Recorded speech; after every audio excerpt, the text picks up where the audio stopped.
22 अप्रैल 2022 का दिन था जिस दिन मैं वाल्मीकि रामायण के दोनों खंडों को खरीद कर लाया और उसे कुछ दिन में पढ़ डाली।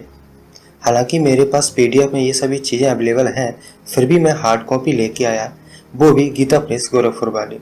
तो मैंने कुछ दिन पहले रामायण से श्लोकों को अपने यूट्यूब पर सार्वजनिक किया। तो कुछ लोगों को बहुत ज़्यादा ही बुरा लगा, कुछ लोगों को सबसे ज़्यादा बुरा इस बात का लगा कि मैंने ये शेयर ही क्यों किया।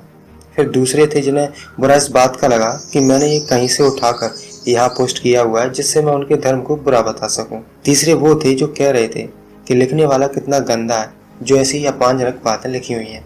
बातें चाहे जो भी हो, पर इतना जरूर है कि वाल्मीकि रामायण बेहद बेकार धार्मिक ग्रंथ है, क्योंकि जिस तरह से इसमें बातें आई हैं उस हिसाब से तो लिखने वाला जरूर काम शास्त्री रहा होगा। धर्म ग्रंथ और आपके आदर्श पात्रों के बारे में आम लोगों को बस इतना ही पता है जितना उन्हें टीवी पर दिखाया गया या किसी कथावाचक बाबा पंडित पुरोहित ने उन्हें बताया है।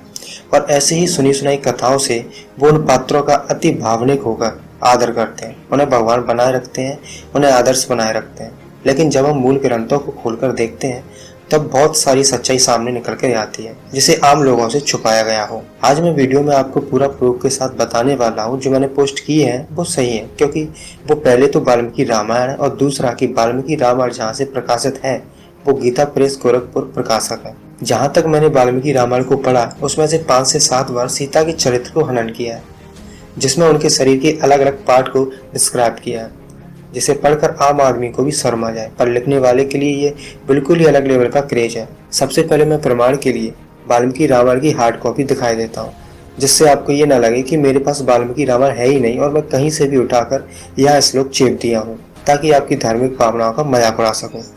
तो ये है वाल्मीकि रामायण, ये मैंने 22 अप्रैल 2022 को लिया था।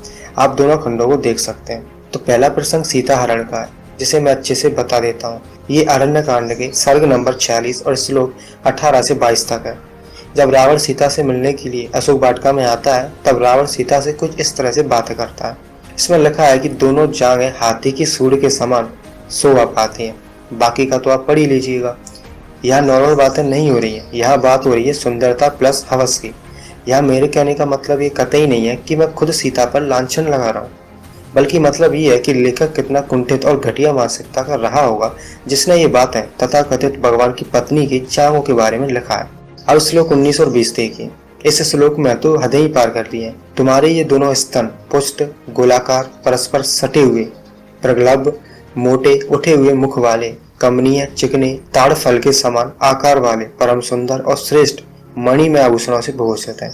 और यहाँ पर स्तन के बारे में आपको बताने की जरूरत नहीं है कि स्तन होता क्या है। अब श्लोक 22 को देखिए। यह लेखक तो इतना गिर चुका है कि सीता को माता समझने वाले लोग इस लेखक को अभी कूट दें। इसने कहा भी तो है कि सीता की कमर इतनी पतली है कि मुट्ठी में आ जाए, मतलब खुद को संतुष्ट करने के लिए रावण को दोषी बना दिया गया है। तुम्हारी कमर इतनी पतली है कि मुट्ठी में आ जाए, केस चिकने और मनोहर है, दोनों स्तन एक दूसरे से सटे हुए हैं। सभी भाइयों से एक अपील है कि आप अपने धार्मिक ग्रंथों को खुद से पढ़ें और खुद से संतुष्ट हो, ताकि आप यहाँ आकर कमेंट में गालियां ना दें। ये सब आपके ही भगवान वाल्मीकि ने लिखा है जो गीता प्रेस से प्रकाशित हुई है, इसलिए गालियों की प्रतिक्रिया यहाँ ना दें।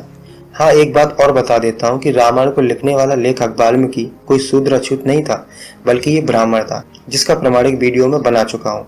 आप चाहे तो देख सकते हैं, लिंक मैं डिस्क्रिप्शन में डाल ही दूंगा। अब आते हैं दूसरे प्रसंग की तरफ।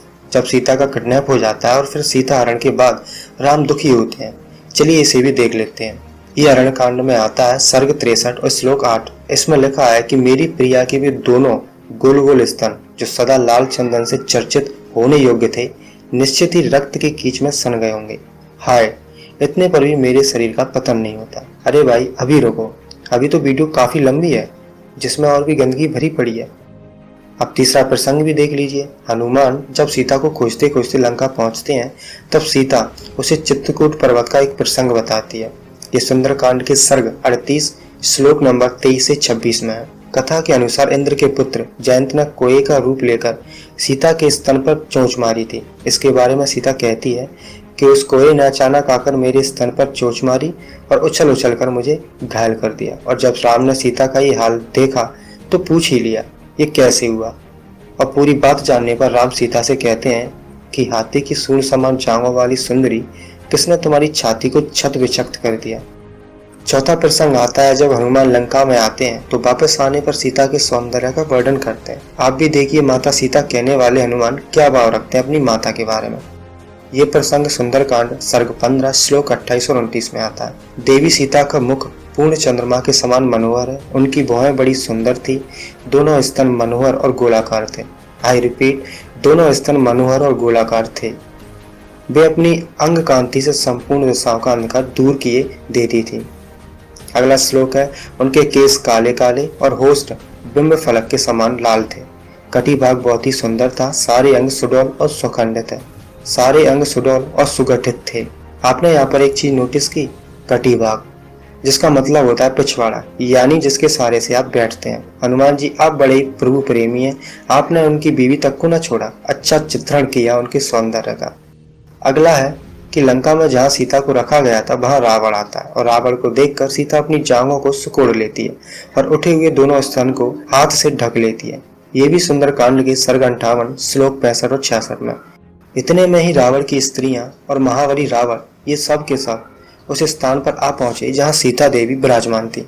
राक्षसों के स्वामी रावण को देखते ही सुंदर कटी प्रदेश वाली सीता अपनी जांघों को सिकोड़कर और उभरे हुए दोनों स्तनों को भुजाओं से ढककर बैठ गई। अगला प्रसंग है जब सीता हरण के बाद सीता पहली बार राम लक्ष्मण को देखती है, तब अपने बारे में बताती है कि मेरी जांघें गोल हैं, दोनों स्तन परस्पर सटे हुए स्थूल है, नाभि गहरी है, पार्श्व भाग यानी कि पिछवाड़ा और छाती मांसल है। ये प्रसंग है युद्धकांड सर्ग 48 श्लोक नंबर 9, 10 और 11। यहाँ सीता से ही खुद के बारे में बता दिया गया कि मैं इतनी सुंदर हूँ कि मैं क्या करूँ। ये सब मैंने नहीं कहा, बल्कि आपके भगवान वाल्मीकि जी अपनी कहानी में कह रहे हैं। मैंने तो बस बताया है कितना घटिया सोच रखते हैं आपकी माता के बारे में। इस तरह से रामायण में अलग अलग जगह पर सीता के स्तन, जांघें, नितंब, नाभि, कमर, इन सब का इतना मादक वर्णन आया है। और भी पता नहीं क्या क्या छुपा के रखा हुआ इनके दिमाग में जो रामायण में ना लिख सके होंगे। भले ही आज के लोगों के लिए सीता आदर्श माता, आदर्श पत्नी हो, लेकिन वाल्मीकि रामायण के लेखक के लिए सीता केवल एक मादक वस्तु थी जो मन में आया लपेट दिया, और वो भी आपकी माता सीता के लिए। मुझे नहीं पता आप लोग वीडियो देखकर कितनी भर भर के गालियां दे रहे होंगे, पर बात सोचने वाली है जिसे आप समझना नहीं चाहते। धर्म के प्रति आपकी भावना आहत नहीं होनी चाहिए, भले ही उसमें आपकी सीता माता का ऐसा चित्रण किया हो। आप है भी तो डब्बा बंद दिमाग, आपको ये समझ कहाँ आएगा। अगर आपने वाल्मीकि रामायण का अध्ययन किया हुआ है तो उनसे रिक्वेस्ट है कि वे सच्चाई को एक्सेप्ट करें। रामायण में सीता का इस तरह का घटिया और अपमानजनक वर्णन कोई छोटी बात नहीं है। चूंकि आप सीता को माता मानते हैं तो रामायण को कचरे में फेंक दें, क्योंकि कचरा कचरे में ही फेंका जाता है। बाकी जैसी आपकी श्रद्धा, आपकी जैसी बुद्धि, आपको आपका धर्म, आपके धर्म ग्रंथ, आपको मुबारक।